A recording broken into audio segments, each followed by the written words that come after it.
ನಮಸ್ತೆ ನರಸಿಂಹಾಯ ಸಮಸ್ತಖಲವೈರಿಣೇ ಪ್ರಮಾಸ್ತು ಮೇ ಭ್ರಮೋ ಮಾಸ್ತು ಶಮೋಸ್ತು ಮಮ ವೈರಿಣಾಂ. ಜ್ಞಾನಗಮ್ಯದಿಂದ ನಡೀತಾ ಇರುವ ನಿರಂತರ ಜ್ಞಾನ ಕಾರ್ಯದಲ್ಲಿ ಪಾಲ್ಗೊಂಡಿರುವ ಎಲ್ಲ ಸಜ್ಜನರಿಗೂ ಕೂಡ ಅಭಿನಂದನೆಗಳನ್ನು ಸಲ್ಲಿಸ್ತಾ, ನರಸಿಂಹದೇವರ ಸ್ಮರಣೆಯನ್ನು ಎಲ್ಲ ಸಜ್ಜನರೂ ಕೂಡ ನಿತ್ಯ ಮಾಡಬೇಕು. ಯಾಕೆ ಮಾಡಬೇಕು ನರಸಿಂಹದೇವರ ಸ್ಮರಣೆಯನ್ನು? ನೃಸಿಂಹಾದಿಕ ಮನ್ಯಚ್ಚ ದುರಿತಾದಿ ನಿವೃತ್ತಯೇ. ನಮ್ಮ ಅನಿಷ್ಟಗಳು ಏನಿತ್ತು ಅಂತಾದರೂ ಅದು ಪರಿಹಾರ ಆಗಬೇಕು ಅಂತಾದರೆ ನರಸಿಂಹದೇವರ ಸ್ಮರಣೆ ಅತ್ಯವಶ್ಯ. ನಮ್ಮ ದೈನಂದಿನ ಜೀವನದಲ್ಲಿ ಅನೇಕ ತೊಂದರೆಗಳು, ಉಪಟಳಗಳು, ನಾವು ಊಹೆಯೂ ಮಾಡಲಿಕ್ಕೆ ಸಾಧ್ಯ ಇಲ್ಲದೇ ಇರುವಂತಹ, ನಾವು ಎದುರಿಸಲಿಕ್ಕೆ ಆಗದೇ ಇರುವಂತಹ ಅನೇಕ ಕ್ಷುದ್ರ ಶಕ್ತಿಗಳು, ಅದರ ತೊಂದರೆಗಳು ಏನಿತ್ತು ಅಂತಾದರೂ ಪರಿಹಾರ ಆಗಬೇಕು ಅಂತಾದರೆ ನರಸಿಂಹದೇವರು. ಹಾಗೆ ಸಾಧನ ಮಾರ್ಗದಲ್ಲಿ ಹೋಗುವ ಸಜ್ಜನರಿಗೆ ಏನು ತೊಂದರೆಗಳು ಬರುತ್ತವೆ, ಆ ಎಲ್ಲ ತೊಂದರೆಗಳನ್ನು ಪರಿಹಾರ ಮಾಡುವ ಶಕ್ತಿ, ಮಹಾಶಕ್ತಿ ನರಸಿಂಹದೇವರು. ಮಧ್ವಾಚಾರ್ಯರು ಒಂದು ಮಾತನ್ನು ಹೇಳ್ತಾರೆ, ನೃಸಿಂಹಾದಿಕ ಮನ್ಯಚ್ಚ ದುರಿತಾದಿ ನಿವೃತ್ತಯೇ. ನಮ್ಮ ದುರಿತಗಳ ಪರಿಹಾರಕ್ಕಾಗಿ ನರಸಿಂಹದೇವರ ಸ್ಮರಣೆಯನ್ನು ಮಾಡಬೇಕು ಅಂತ. ಅದಕ್ಕಾಗಿ ನರಸಿಂಹದೇವರ ಸ್ಮರಣೆಯನ್ನು ಮಾಡೋಣ. ವಾದಿರಾಜರು ಮಾಡಿರುವ ಒಂದು ಸುಂದರವಾದಂತಹ ಕೃತಿ ನರಹರಿಯಷ್ಟಕ ಅನ್ನುವ ಒಂದು 8 ಶ್ಲೋಕಗಳ ಅನುಷ್ಠುಪ್ ಛಂದಸ್ಸಿನಲ್ಲಿ ಸಣ್ಣ ಶ್ಲೋಕಗಳ 8 ಶ್ಲೋಕಗಳು ಬಹಳ ಸುಂದರವಾಗಿರುವಂಥದ್ದು. ಕೊನೆಯಲ್ಲಿ 9ನೇ ಶ್ಲೋಕ ಫಲಶ್ರುತಿ. ತಮ್ಮ ಮುದ್ರೆಯನ್ನು ಇಟ್ಟು ಇಂಥವರು ಮಾಡಿದ್ದು, ಇದರ ಫಲ ಏನು ಅಂತ ಹೇಳುವಂತಹ 9ನೇ ಶ್ಲೋಕ. ಹೀಗೆ 9 ಶ್ಲೋಕಗಳ ಒಂದು ಸ್ತೋತ್ರ. ವಾದಿರಾಜರು ನರಸಿಂಹದೇವರ ವಿಶೇಷ ಉಪಾಸನೆಯನ್ನು ಮಾಡುವವರು. ಭೀಮಸೇನ ದೇವರು ಪೂಜೆ ಮಾಡಿರುವಂತಹ ನರಸಿಂಹದೇವರನ್ನು ನರಸಿಂಹ ಕುಂಡದಿಂದ ಸರಸ್ವತಿ ಹಾಗೂ ಅಲಕನಂದ ಸಂಗಮ ಆಗುವ ಸನ್ನಿವೇಶ ಏನಿದೆ ಕೇಶವ ಪ್ರಯಾಗ, ಅದಕ್ಕೆ ಬಹಳ ಹತ್ತಿರದಲ್ಲಿ ಸರಸ್ವತಿ ನದಿಯ ಆ ಭೋರ್ಗರೆತವನ್ನು ನಾವು ಅಲ್ಲಿ ನೋಡ್ತೇವೆ. ಬಹಳ ದುರ್ಗಮವಾದಂತಹ ಸ್ಥಳ. ಆ ಸ್ಥಳದಿಂದ ಭೀಮಸೇನ ದೇವರು ಪೂಜೆ ಮಾಡ್ತಾ ಇದ್ದ ನರಸಿಂಹದೇವರ, ಲಕ್ಷ್ಮೀ ನರಸಿಂಹದೇವರ ಪ್ರತಿಮೆಯನ್ನು ಆ ಸರಸ್ವತಿ ನದಿಯ ಆ ಸ್ಥಳದಿಂದ ಬದರಿಕಾಶ್ರಮದ ಮೇಲ್ಭಾಗದಲ್ಲಿ ಕೇಶವ ಪ್ರಯಾಗಕ್ಕಿಂತಲೂ ಮೇಲೆ ಇದ್ದಂತಹ ನರಸಿಂಹ ದೇವರ ಪ್ರತಿಮೆಯನ್ನು, ಸರಸ್ವತಿ ನದಿಯ ದಡದಲ್ಲಿ ನರಸಿಂಹ ಕುಂಡದಲ್ಲಿ ಇದ್ದಂತಹ ಪ್ರತಿಮೆಯನ್ನು ತೆಗೆದುಕೊಂಡು ಬರುತ್ತಾರೆ. ನರಸಿಂಹದೇವರ ಪೂಜೆಯನ್ನು ವಿಶೇಷವಾಗಿ ಮಾಡಿದ್ದಾರೆ. ನರಸಿಂಹದೇವರ ಉಪಾಸಕರಾಗಿದ್ದಾರೆ. ಅಂತಹ ವಾದಿರಾಜ ಗುರುಸಾರ್ವಭೌಮರು ಮಾಡಿರುವಂತಹ ಒಂದು ಸುಂದರವಾದಂತಹ ನರಹರಿಯಷ್ಟಕ, ಅದರ ಚಿಂತನೆಯನ್ನು ಮಾಡೋಣ. ಯದ್ಧಿತಂ ತವ ಭಕ್ತಾನಾಮಸ್ಮಾಕಂ ನೃಹರೇ ಹರೇ ತದಾಶು ಕಾರ್ಯಂ ಕಾರ್ಯಜ್ಞ ಪ್ರಳಯಾರ್ಕಾಯುತ ಪ್ರಭಾ. ನಿನ್ನ ಕಾಂತಿ ಹೇಗಿದೆ? ಪ್ರಳಯಾರ್ಕಾಯುತ ಪ್ರಭಾ. ಅರ್ಕ ಅಂದರೆ ಸೂರ್ಯ. ಸೂರ್ಯನ ಪ್ರಖರತೆಯನ್ನು ಈಗಿನ ಬೇಸಿಗೆಯಲ್ಲಿ ನಾವು ತಡೆದುಕೊಳ್ಳಿಕ್ಕಾಗಲ್ಲ. ಪ್ರಳಯ ಕಾಲದ ಸೂರ್ಯನ ಪ್ರಖರತೆಯನ್ನು ಎದುರಿಸುವ ಶಕ್ತಿ ಯಾರಿಗಿದೆ? 10,000 ಅಯುತ ಅಂದರೆ 10,000. 10,000 ಪ್ರಳಯಕಾಲೀನ ಸೂರ್ಯರು ಏಕಕಾಲದಲ್ಲಿ ಉದಯಿಸಿದರೆ ಆ ಪ್ರಖರತೆಯನ್ನು ಎದುರಿಸುವ ಶಕ್ತಿ ಯಾರಿಗಾದರೂ ಇದೆಯಾ? ಅಂತಹ ಅತ್ಯಂತ ಪ್ರಖರವಾದ ಕಾಂತಿ ಇರುವಂತಹ ವ್ಯಕ್ತಿ. ಇದು ಯಾಕೆ ಈ ಚಿಂತನೆ? ಪ್ರಳಯಾರ್ಕಾಯುತ ಪ್ರಭಾ. ಇಡೀ ಸ್ತೋತ್ರದಲ್ಲಿ ನರಸಿಂಹದೇವರ ಉಗ್ರ ರೂಪದ ಚಿಂತನೆಯನ್ನು ಮಾಡಿದ್ದನ್ನು ನಾವು ಕಾಣ್ತೇವೆ. ಈ ಚಿಂತನೆ ಯಾಕೆ? ನಮ್ಮ ಶತ್ರುಗಳು, ಆಂತರಿಕ ಶತ್ರುಗಳಾಗಿರಬಹುದು, ಹೊರಗಿನ ಶತ್ರುಗಳಾಗಿರಬಹುದು, ಆ ಎಲ್ಲ ಶತ್ರುಗಳನ್ನು ನಿಗ್ರಹಿಸಬೇಕು, ಪರಿಹರಿಸಬೇಕು ಅನ್ನೋದಕ್ಕಾಗಿ ಆ ರೌದ್ರ ರೂಪದ ಚಿಂತನೆ. ಇದೇ ವಾದಿರಾಜರು ಲಕ್ಷ್ಮೀ ಶೋಭಾನೆಯಲ್ಲಿ ಮುದ್ದು ನರಸಿಂಹ ಅಂತ ಪ್ರಾರ್ಥನೆ ಮಾಡಿದ್ದಿದೆ. ಆ ನರಸಿಂಹದೇವರನ್ನು ಮುದ್ದು ಮಾಡುವಂಥವರು, ಅಷ್ಟು ಪ್ರೀತಿಯಿಂದ ಕಾಣ್ತಾ ಇದ್ದವರು, ಅದೇ ನರಸಿಂಹದೇವರ ಉಗ್ರ ರೂಪವನ್ನು ಇಲ್ಲಿ ಚಿಂತನೆ ಮಾಡಿದ್ದಿದೆ. ಯಾಕೆ? ನಮ್ಮ ಉಪಟಳಗಳನ್ನು, ನಮ್ಮ ಅನಿಷ್ಟಗಳನ್ನು ಅದನ್ನೆಲ್ಲವನ್ನೂ ಕೂಡ ಪರಿಹರಿಸಬೇಕು ಅನ್ನೋದಕ್ಕಾಗಿ ಉಗ್ರ ನರಸಿಂಹನ ಚಿಂತನೆಯನ್ನು ಇಲ್ಲಿ ಮಾಡ್ತಾ ಇದ್ದಾರೆ.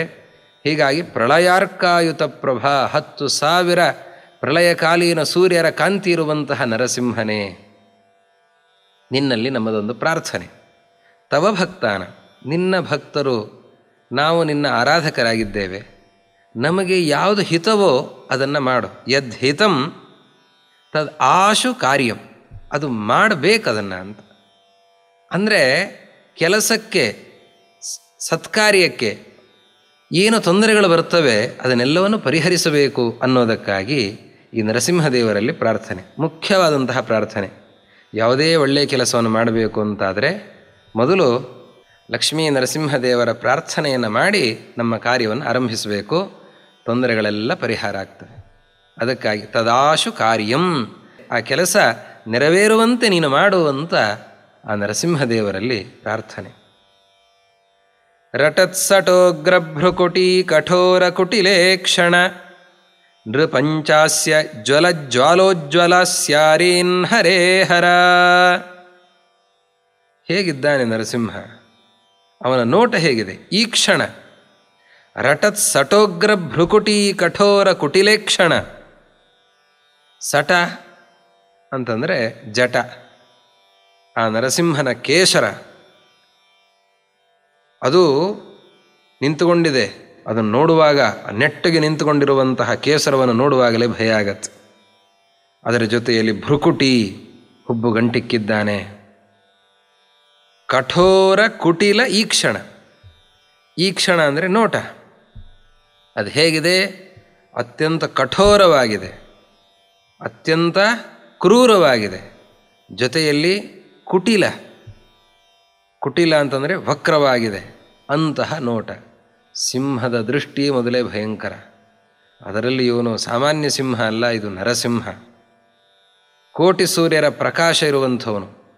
ಆ ಕೆಂಗಣ್ಣಿನಿಂದ ನೋಡ್ತಾ ಇದ್ದರೆ ಎಲ್ಲ ಶತ್ರುಗಳು ಆ ನೋಟಕ್ಕೇನೆ ಭಯಗೊಳ್ತಾ ಇದ್ದಾರೆ.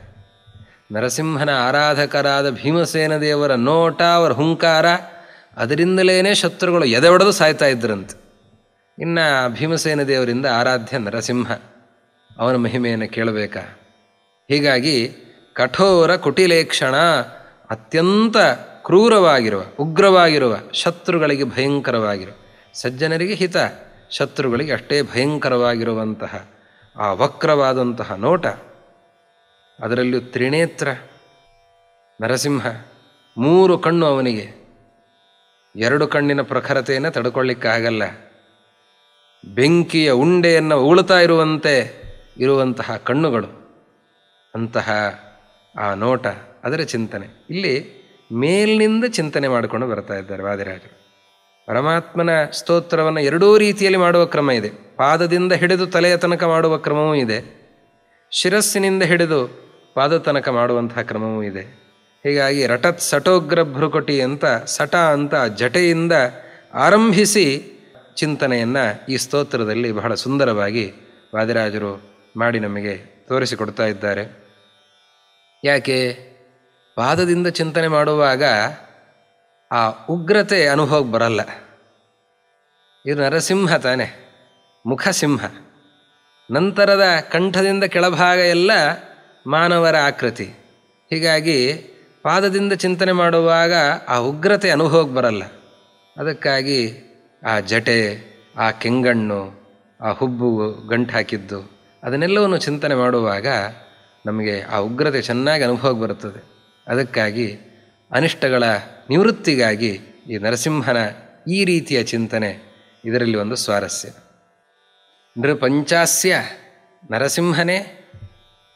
ಜ್ವಲಜ್ವಾಲೋಜ್ವಲಾಸ್ಯ, ಆ ಮುಖ ಹೇಗಿದೆ ಅಂತಂದರೆ ಉರಿತಾ ಇರುವಂತಹ ಕಾಡ್ಗಿಚ್ಚಿನಂತೆ. ಜ್ವಲತ್ ಜ್ವಾಲಾ, ಉಜ್ವಲ ಹಾಸ್ಯ, ಅದರಿಂದ ಪ್ರಕಾಶಮಾನವಾಗಿರುವಂತಹ ಮುಖ. ಕಾಡ್ಗಿಚ್ಚು ಉರಿತಾ ಇದ್ದರೆ ಅದು ಹೇಗೆ ಕಾಣಿಸ್ತಾ ಇರ್ತದೋ ಆ ರೀತಿಯಲ್ಲಿ ಇರುವಂತಹ ಆ ಮುಖ. ಅರೀನ್ ಹರೇಹರ, ಇಂತಹ ಉಗ್ರ ರೂಪದಿಂದ ನೀನು ನಮ್ಮ ಶತ್ರುಗಳನ್ನು, ಬಾಹ್ಯ ಶತ್ರುಗಳು, ಆಂತರ ಶತ್ರುಗಳು, ಈ ಎಲ್ಲ ಶತ್ರುಗಳನ್ನು ಸೆದೆಬಡಿಯಬೇಕು, ನಾಶಪಡಿಸಬೇಕು ಅಂತನ್ನುವ ಪ್ರಾರ್ಥನೆ. ಉನ್ನದ್ಧ ಕರ್ಣ ವಿನ್ಯಾಸ ವಿವೃತಾನನ ಭೀಷಣ ಗತದೂಷಣ ಮೇ ಶತ್ರೂನ್ ಹರೇ ನರಹರೇ ಹರ. ಈ ಸಿಂಹದ ಕಿವಿಗಳು ನೆಟ್ಟಗೆ ನಿಂತುಕೊಂಡಿರುವಂತಹ ಕಿವಿಗಳು, ಉನ್ನದ್ಧ ಕರ್ಣ, ಆ ಕಿವಿಗಳು ನೆಟ್ಟಗೆ ನಿಂತುಕೊಂಡಿವೆ. ವಿವೃತಾನನ, ಬಾಯಿ ತೆರೆದಿದ್ದಾನೆ. ಈ ಸಿಂಹವನ್ನು ಬಾಯಿ ತೆಗೆದು ನೋಡೋದೇ ಚಂದ, ಅಷ್ಟೇ ಭಯಂಕರ. ಒಂದು ಸರ್ತಿ ಬಾಯಿ ತೆಗೆದರೆ, ಸಾಮಾನ್ಯ ಸಿಂಹ, ಈ ನಾವು ನೋಡುವಂತಹ ಸಿಂಹ ಅಂದರೆ ಮೃಗಾಲಯದಲ್ಲಿರುವ ಸಿಂಹ. ಈ ಮೃಗಾಲಯದಲ್ಲಿರುವ ಸಿಂಹ ಬಾಯಿ ತೆಗೆದದ್ದನ್ನು ನೋಡಿದರೆ ಭಯ ಆಗತ್ತೆ. ಒಂದು ಸರ್ತಿ ಆ ಸಿಂಹ ಬಾಯಿ ತೆಗೆದು ಹೀಗೆ ಅಂತು ಅಂತಾದರೆ ಇಡೀ ನಮ್ಮ ತಲೆ, ಅದಕ್ಕೆ ಒಂದು ತುತ್ತು, ನಾವು ಅನ್ನದ ತುತ್ತನ್ನು ಇಟ್ಕೊಳ್ಳುವಂತೆ ಇಡೀ ನಮ್ಮ ತಲೆ ಆ ಸಿಂಹಕ್ಕೆ ಒಂದು ತುತ್ತಾಗತ್ತೆ. ಅಂಥದ್ದು ಒಂದು ಆಕಳಿಸಿದರೆ ಬಾಯಿ ತೆಗೆದರೆ ನಮಗಿಷ್ಟು ಭಯ ಆಗತ್ತೆ. ಇನ್ನು ಆ ನರಸಿಂಹ ಹಿರಣ್ಯಕಶಿಪುವನ್ನು ಸಂಹರಿಸೋದಕ್ಕೆ ಸ್ವೀಕರಿಸಿದ ಉಗ್ರ ರೂಪ ವಿವೃತಾನನ, ಹೀಗೆ ಬಾಯಿ ತೆರೆದಿರುವಂತಹ ಭೀಷಣ, ಭಯಂಕರನಾಗಿರುವಂತಹ ನರಸಿಂಹನೇ, ನೀನು ಶತ್ರುಗಳಿಗೆ ಭಯಂಕರ. ನಿನ್ನ ಬಗ್ಗೆ ಚಿಂತನೆ ಮಾಡಿದರೆ ಯಾವುದಾದ್ರೂ ದೋಷ ಇದೆಯಾ? ಒಂದು ದೋಷವೂ ಕೂಡ ಇಲ್ಲ. ಗತ ದೂಷಣ. ಪರಮಾತ್ಮ ಭೀಕರ ಭೀಕರ ಅಂತ ಅಷ್ಟೇ ಚಿಂತನೆ ಮಾಡೋದಲ್ಲ, ಅವನು ನಿರ್ದೋಷನಾಗಿದ್ದಾನೆ, ಗುಣಪೂರ್ಣನಾಗಿದ್ದಾನೆ, ಅದರ ಚಿಂತನೆಯನ್ನು ಮಾಡಬೇಕು. ಗತ ದೂಷಣ, ಯಾವುದೇ ರೀತಿಯ ದೋಷ ಇಲ್ಲದವನೇ. ಅಂತಹ ನರಹರಿಯೇ, ಹರೇ ನರಹರೇ, ನಮ್ಮ ಶತ್ರುಗಳನ್ನು ನಾಶಪಡಿಸುವಂತನೋ ಪ್ರಾರ್ಥನೆಯನ್ನು 3ನೇ ಶ್ಲೋಕದಲ್ಲಿ ಮಾಡ್ತಾ ಮತ್ತೆ 4ನೇ ಶ್ಲೋಕದಲ್ಲಿ ಹರೇ ಶಿಖಿ ಶಿಖೋದ್ಭಾಸ್ವತ್ ಉರುಕ್ರೂರ ನಖೋತ್ಕರ ಅರೀನ್ ಸಂಹರ ದಂಷ್ಟ್ರೋಗ್ರ ಸ್ಫುರಜ್ಜಿಹ್ವ ನೃಸಿಂಹಮೇ. ಆ ಕೂರುಗುರುಗಳನ್ನು, ನರಸಿಂಹದೇವರ ಉಗುರುಗಳನ್ನು ಪ್ರಾರ್ಥಿಸ್ತಾ ಇದ್ದಾರೆ. ಎಂತಹ ಉಗುರುಗಳು! ಶಿಖಿ ಶಿಖೋದ್ಭಾಸ್ವತ್.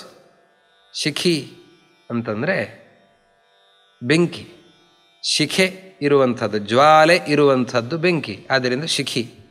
ಅದರ ಜ್ವಾಲೆಗಳಂತೆ, ಒಂದೊಂದು ಉಗುರು ಕೂಡ ಕಾಡ್ಗಿಚ್ಚಿನ ಜ್ವಾಲೆಗಳಂತೆ ಅಷ್ಟು ಭಯಂಕರವಾಗಿವೆ.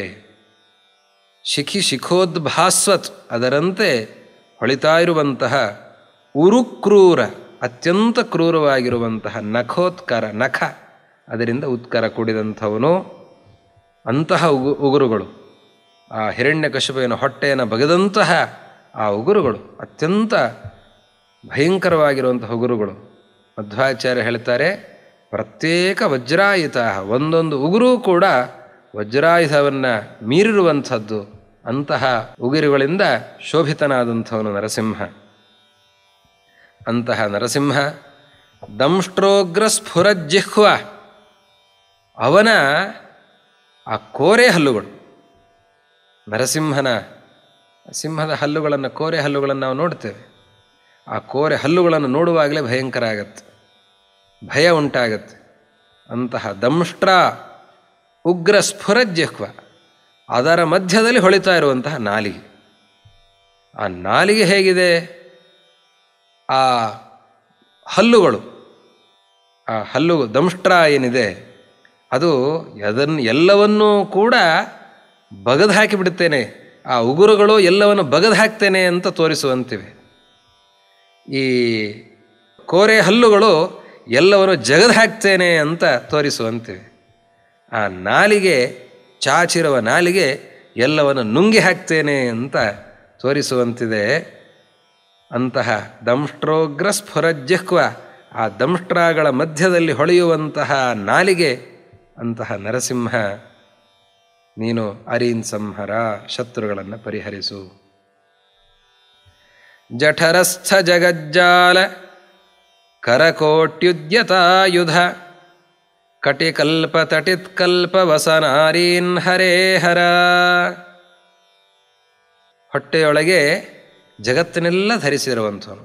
ಜಠರಸ್ಥ ಜಗಜ್ಜಾಲ ಕರಕೋಟ್ಯುದ್ಯತಾಯುಧ. ಎಷ್ಟು ಕೈಗಳು!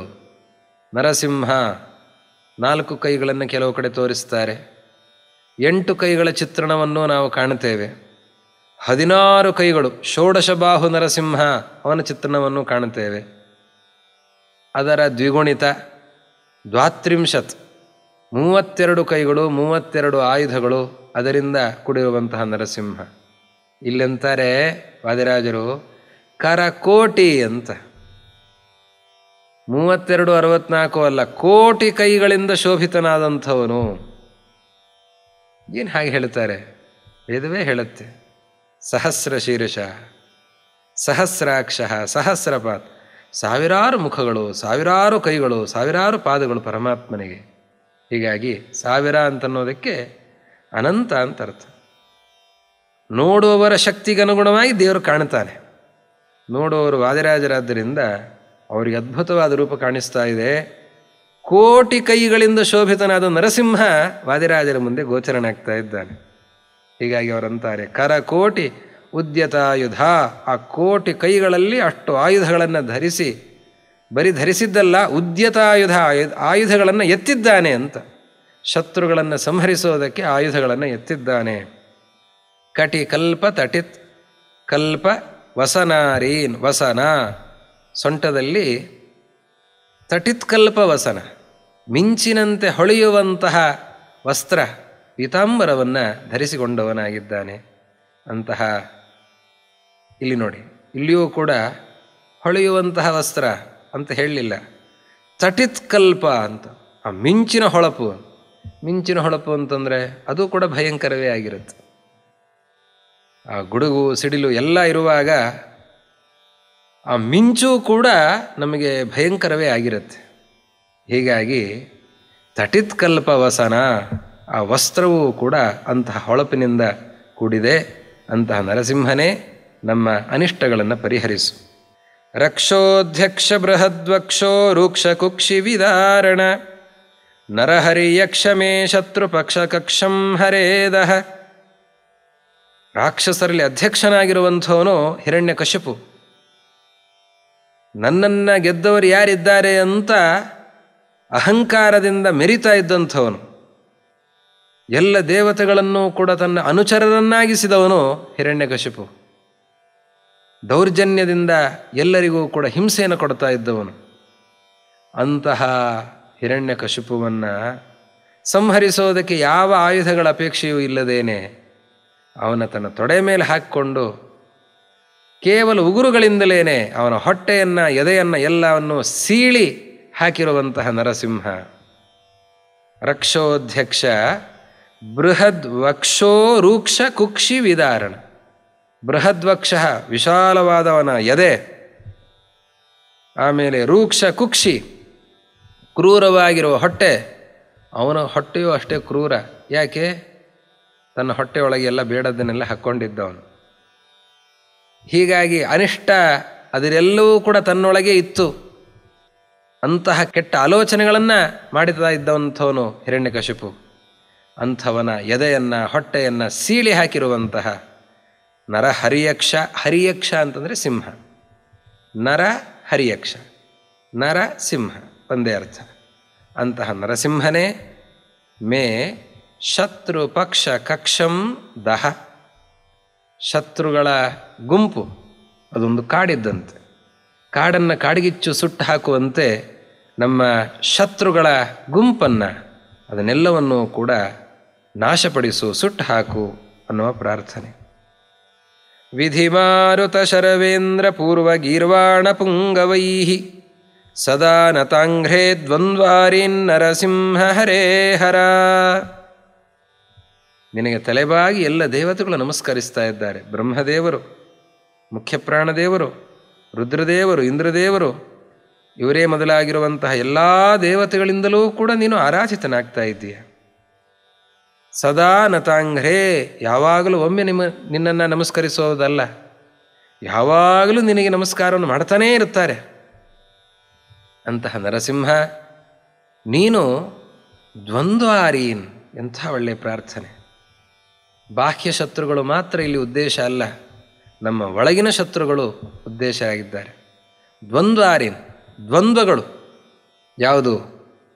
ಸುಖ ದುಃಖ, ಸುಖದಲ್ಲಿ ಹಿಗ್ಗುತ್ತೇವೆ, ದುಃಖದಲ್ಲಿ ಕುಗ್ಗುತ್ತೇವೆ. ಅದನ್ನೆಲ್ಲ ಪರಿಹಾರ ಮಾಡಬೇಕು ಅಂತಂದರೆ ಈ ಭೌತಿಕವಾದ ಸುಖವನ್ನು ಪರಿಹಾರ ಮಾಡಬೇಕು. ಇದು ಬೇಡದ ಸುಖ, ಇದು ನಮಗೆ ನಿಜವಾದ ಸುಖ, ಮೋಕ್ಷದ ಸುಖ, ಸ್ವರೂಪ ಸುಖ ಅದು ಬೇಕು. ಹೀಗಾಗಿ ಈ ಸುಖವನ್ನು ಪರಿಹರಿಸು.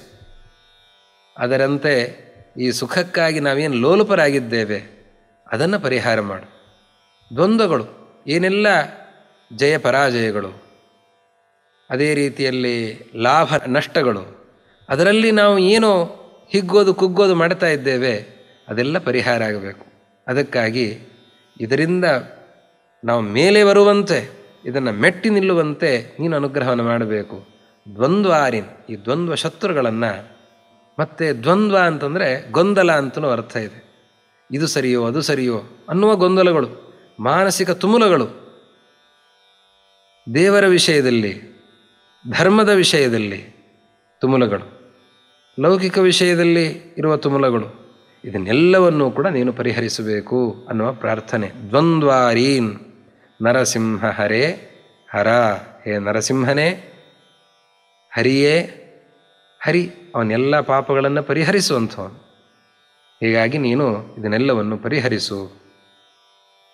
ಭಯಂಕರೋರ್ವಲಂಕಾರ ವರಹುಂಕಾರ ಗರ್ಜಿತ ಹರೇ ನರಹರೇ ಶತ್ರೂನ್ ಮಮ ಸಂಹರ ಸಂಹರ.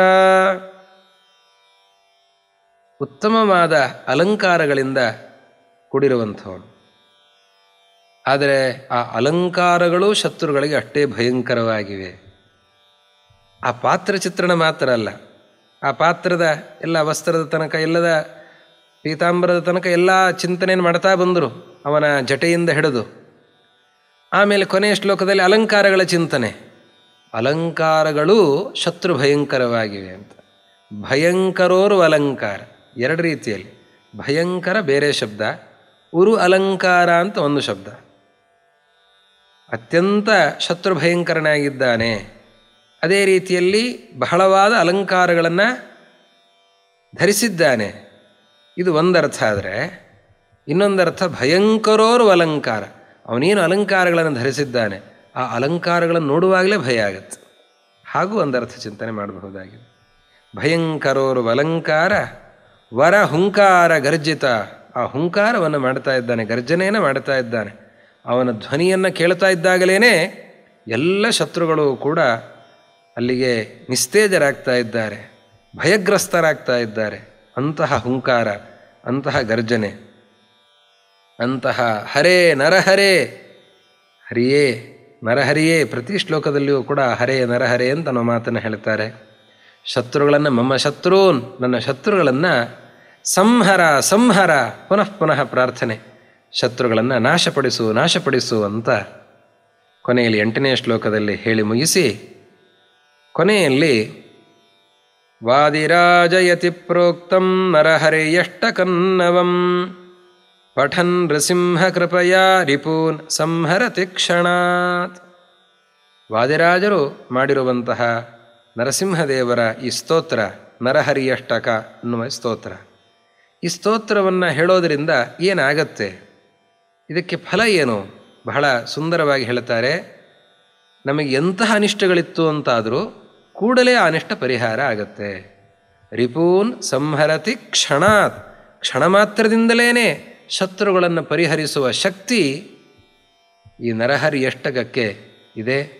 ಯಾರು ಇದನ್ನು ಪಠಿಸ್ತಾನೋ ಅವನಿಗೆ ಅಂತಹ ಫಲದ ಲಾಭ ಆಗ್ತಾ ಇದೆ. ಅವನು ಶತ್ರುಗಳನ್ನು ಗೆಲ್ಲುವ ಶಕ್ತಿಯನ್ನು ಹೊಂದುತ್ತಾ ಇದ್ದಾನೆ, ಎಲ್ಲ ಶತ್ರುಗಳನ್ನು ನಿಗ್ರಹಿಸುವ ಶಕ್ತಿಯನ್ನು ಹೊಂದುತ್ತಾ ಇದ್ದಾನೆ. ಆದ್ದರಿಂದ ಬಹಳ ಮಹತ್ವಪೂರ್ಣವಾದಂತಹ ಸ್ತೋತ್ರ ಇದು. ನಾವು ನಿತ್ಯ ಪಠಿಸಬೇಕಾದಂತಹ ಸ್ತೋತ್ರ, ಬಹಳ ಮಹತ್ವದ ಸ್ತೋತ್ರ. ಇದರ ಚಿಂತನೆಯನ್ನು ಮಾಡೋಣ. ವಿಶೇಷವಾಗಿ ನರಸಿಂಹದೇವರ ಆರಾಧನೆಯನ್ನು ಮಾಡಿ ಎಲ್ಲ ಶತ್ರುಗಳನ್ನು ಗೆದ್ದವರು ವಾದಿರಾಜರು. ಅವರ ಜೀವನ ಚರಿತ್ರೆಯಲ್ಲೂ ಕೂಡ ಬರ್ತದೆ. ಕೊಲ್ಲು ಬೇಗ ಕಳ್ಳರ ಶ್ರೀ ಮಧ್ವನಲ್ಲ ವಲ್ಲಭ ಅಂತನ್ನುವ ಕನ್ನಡದ ಪದ್ಯದಲ್ಲಿಯೂ ಕೂಡ ವಾದಿರಾಜರು ಹೇಳಿದ್ದಿದೆ. ಅನೇಕ ರೀತಿ ಸಜ್ಜನರಿಗೆ ತೊಂದರೆಗಳು ಜಾಸ್ತಿ, ಯಾವತ್ತಿಗೂ ಕೂಡ ಅನೇಕ ರೀತಿಯ ತೊಂದರೆಗಳು. ಭೀಮಸೇನ ದೇವರಿಗೆ ತೊಂದರೆ ಕೊಟ್ಟಿಲ್ವಾ? ದುರ್ಯೋಧನಾದಿಗಳು ತೊಂದರೆ ಕೊಟ್ಟಿದ್ದಾರೆ. ರಾಮಚಂದ್ರನಿಗೆ ಅನೇಕ ತೊಂದರೆಗಳನ್ನು ಕೊಡುವ ಪ್ರಯತ್ನವನ್ನು ಮಾಡಿದ್ದಾರೆ. ಹೀಗೆ ತೊಂದರೆಗಳನ್ನು ಕೊಡುವ ಪ್ರಯತ್ನ ಎಲ್ಲ ಕಡೆಯಿಂದ ನಡೀತಾನೇ ಇರ್ತದೆ. ಎಷ್ಟೆಷ್ಟು ಸಜ್ಜನಿಕೆ ಜಾಸ್ತಿ ಆಗುತ್ತೆ ಅಷ್ಟಷ್ಟು ತೊಂದರೆಗಳು ಜಾಸ್ತಿ ಆಗ್ತವೆ. ಆದ್ದರಿಂದ ಅಂತಹ ತೊಂದರೆಗಳು ವಾದಿರಾಜರಿಗೂ ಸಾಕಷ್ಟು ಬಂದಿದ್ದು. ಆದರೆ ವಾದಿರಾಜರು ಅದನ್ನೆಲ್ಲವನ್ನೂ ಕೂಡ ಮೆಟ್ಟಿ ನಿಂತಿದ್ದಾರೆ. ಅವರಿಗೆ ಯಾವುದೇ ರೀತಿಯ ಉಪಟಳವೂ ಕೂಡ ಆಗಲಿಲ್ಲ. 120 ವರ್ಷಗಳ ತನಕ ಅವರು ಆರೋಗ್ಯಪೂರ್ಣವಾಗಿ ಇದ್ದು ನರಸಿಂಹದೇವರ, ಹಯಗ್ರೀವ ದೇವರ, ವರಾಹದೇವರ, ವೇದವ್ಯಾಸ ದೇವರ ವಿಶೇಷ ಸೇವೆಯನ್ನು, ಸಮಾಜಕ್ಕೆ ಕಲ್ಯಾಣವನ್ನು ಮಾಡಿದಂಥವರು ವಾದಿರಾಜ ಗುರುಸಾರ್ವಭೌಮರು. ಅಂತಹ ನರಸಿಂಹದೇವರ ಅಚ್ಚುಮೆಚ್ಚಿನ ಆ ಭಾವಿಸಮೀರ ಶ್ರೀ ವಾದಿರಾಜ ಗುರುಸಾರ್ವಭೌಮರ ಈ ಸ್ತೋತ್ರವನ್ನು ಪಠಿಸಿ ನಾವು ನಮ್ಮ ಅನಿಷ್ಟಗಳನ್ನೆಲ್ಲವನ್ನೂ ಕೂಡ ಕಳೆದುಕೊಳ್ಳೋಣ, ಪರಿಹರಿಸಿಕೊಳ್ಳೋಣ ಅಂತ ಹೇಳ್ತಾ, ಇಂತಹ ಒಂದು ಸುಂದರವಾದ ಸ್ತೋತ್ರದ ಚಿಂತನೆಗೆ ಅನುವು ಮಾಡಿಕೊಟ್ಟಿರುವ ಜ್ಞಾನಗಮ್ಯದ ವೃಂದಕ್ಕೆ ನನ್ನ ಕೃತಜ್ಞತೆಗಳನ್ನು ಸಲ್ಲಿಸ್ತಾ, ಈ ಸಂಚಿಕೆಗೆ ಸೇವೆಯನ್ನು ಸಲ್ಲಿಸಿರುವಂತಹ ಶ್ರೀಯುತರಾದ ಅರವಿಂದ ಲಕ್ಷ್ಮೀನಾರಾಯಣವರು ಪರಿವಾರದವರೆಲ್ಲರಿಗೂ ಕೂಡ ವಿಶೇಷವಾಗಿ ವಾದಿರಾಜ ಗುರುಸಾರ್ವಭೌಮರ ಹಾಗೂ ಲಕ್ಷ್ಮೀ ನರಸಿಂಹದೇವರ ಅನುಗ್ರಹ ಆಗಲಿ, ಎಲ್ಲ ಅನಿಷ್ಟ ದೂರ ಆಗಿ ಇಷ್ಟಪ್ರಾಪ್ತಿಯಾಗಲಿ, ಆಲಿಸುವ ಎಲ್ಲ ಭಕ್ತರಿಗೂ ಕೂಡ ಅನಿಷ್ಟ ನಿವೃತ್ತಿಯಾಗಿ ಇಷ್ಟಪ್ರಾಪ್ತಿಯಾಗಲಿ ಅಂತ ಪ್ರಾರ್ಥಿಸ್ತಾ 2 ಮಾತನ್ನು ಶ್ರೀ ಗುರು ಮಧ್ವೇಶ ಅರ್ಪಣಮಸ್ತು.